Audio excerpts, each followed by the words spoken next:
Pasaj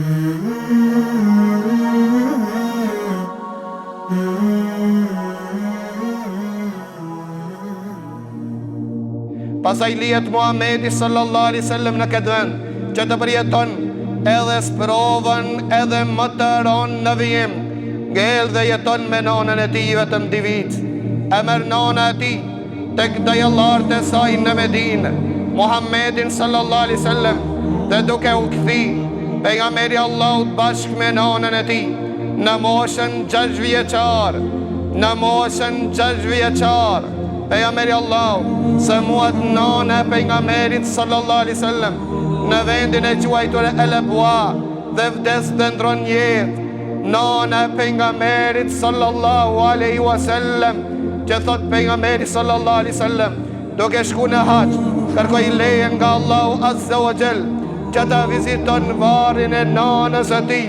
Shkon pejgamberi sallallahu alaihi wasallam, Allahu azza wa jall ja lejoi pejgamberit sallallahu alaihi wasallam që të viziton varrin e nanës së tij.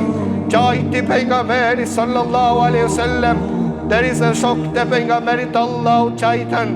E pastaj tha pejgamberi sallallahu alaihi wasallam, kërkova leje nga Allahu që të vizitoj varrin e nanës time. Allahu azza wa jall më lejoi. Pastaj ju lutë Allahu që të lutem për nanën time. Allahu më ndaloi. Nana pejgamberit Allahut vdes në shirk. Nana të dashurit e pejgamberit Allahut në xhenem. Pra vëllezër të ndershëm, nëse nana të dashurit pejgamberit Allahut për gjithmonë xhenem, a mendon se ne për hatër të dikujt do të him xhennet? Pejgamberit sallallahu alaihi wasallam në moshën 6 vjeçare i vdes nana duke qenë në udhtim, dhe ngel pejgamberi Allahut në bujarin dhe në mëshirën e njerëzve të qerë, që pejgamberi sallallahu alaihi wasallam e përkthel dhe e përqafon. O mo e imeni që thot pejgamberi Allahut, kjo është nona e ditë e imja. O mo e imeni e merr në krah pejgamberin Allahut dhe e sjell në Mekke që të kujdeset gjishit i Abdul Muttalibi.